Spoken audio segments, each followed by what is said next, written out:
The first time my best friend whispered, "Are you awake?" from inside the same sleeping bag, I thought she wanted to laugh about the strange noises outside our tent. I never imagined that those 3 words would become the beginning of the night that changed both of our lives forever. Before we begin, welcome to Ripple of Kindness.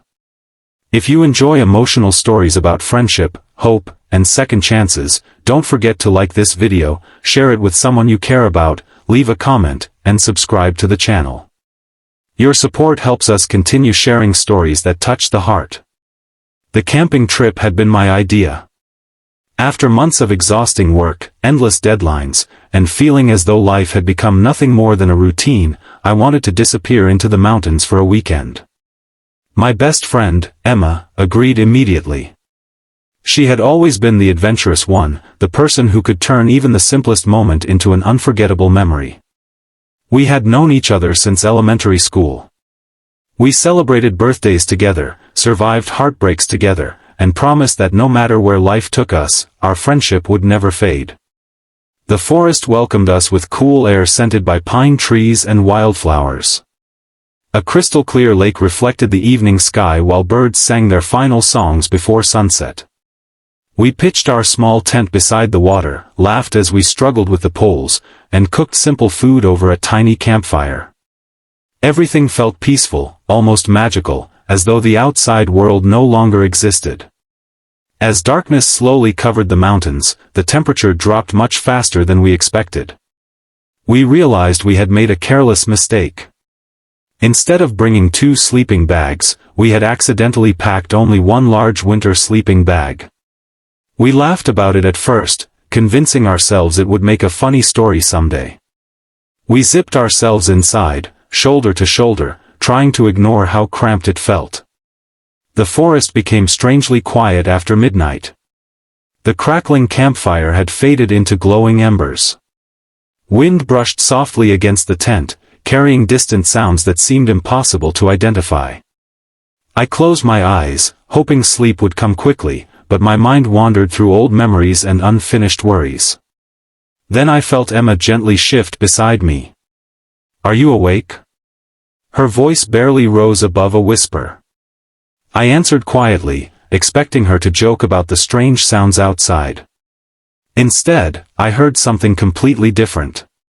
She admitted she had been pretending to be happy for months. The words poured out slowly, as if she had carried them for years. She confessed that after losing her father the previous winter, she had never truly recovered. She smiled for everyone, went to work every day, attended family dinners, and kept reassuring people she was fine. But every night, she cried herself to sleep. The world believed she had moved on, while inside she felt more alone than ever. Listening to her in the darkness broke my heart. I realized I had been so busy dealing with my own stress that I had stopped noticing the pain hidden behind her cheerful smile. I remembered all the times she asked if I wanted to meet for coffee and I replied that I was too busy. I remembered the birthdays I celebrated through quick text messages instead of spending time together. Somehow, the friendship that once meant everything had quietly been pushed aside by adult responsibilities. For the next several hours, neither of us slept. We talked about fear, grief, failure, and loneliness. We admitted the dreams we had quietly abandoned because we believed we were no longer brave enough to chase them. We laughed through tears while remembering childhood adventures, school dances, embarrassing moments, and the promises we once made beneath playground swings. The night seemed endless, but strangely comforting. As dawn approached, soft golden light filtered through the trees. Birds welcomed the morning with beautiful songs, and mist floated gently across the lake. The darkness that had surrounded us all night slowly disappeared, just as the heaviness inside our hearts began to lift. After breakfast, we decided to hike toward a nearby viewpoint overlooking the valley. The trail wasn't easy. Loose rocks, steep climbs, and fallen branches slowed us down. Halfway up the mountain, Emma twisted her ankle while stepping across a slippery rock. She tried to hide the pain, insisting she could continue. But this time I refused to let her pretend everything was okay. I supported her with my shoulder, matching every slow step she took. The hike became less about reaching the summit and more about refusing to leave each other behind. Every difficult step reminded us that true friendship isn't measured during life's easy moments but during the hardest climbs. When we finally reached the overlook, the view stole our breath. Rolling mountains stretched endlessly beneath the bright morning sun. Rivers sparkled like silver ribbons through the valleys below. Clouds drifted peacefully across the blue sky. For several minutes neither of us spoke. Some moments are simply too beautiful for words. Emma quietly thanked me. She admitted that the camping trip had not been about escaping work at all.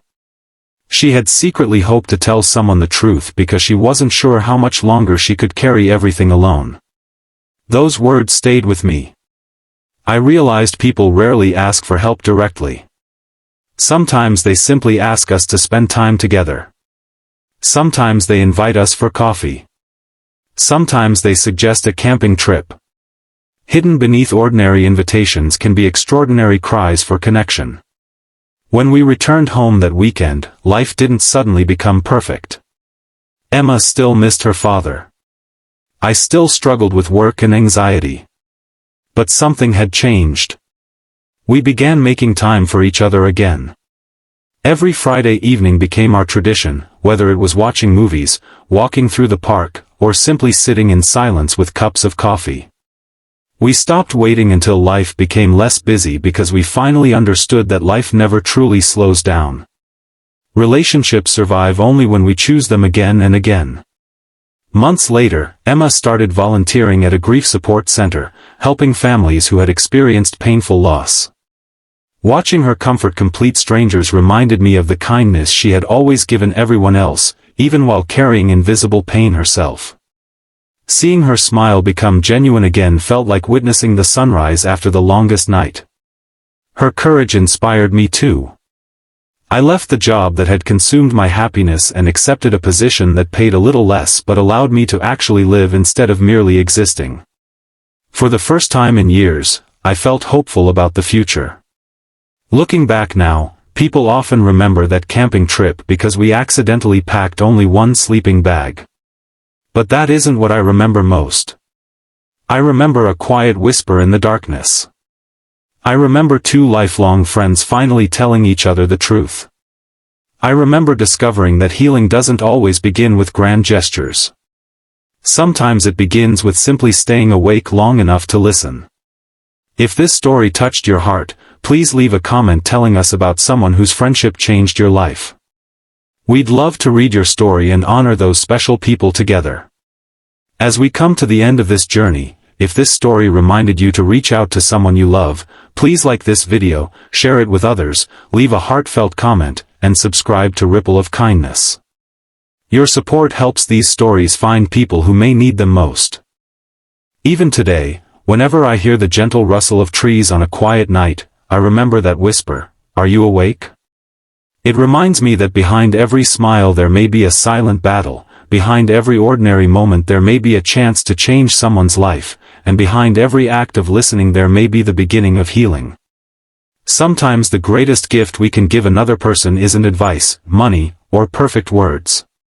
Sometimes the greatest gift is simply staying beside them until the darkness finally gives way to morning.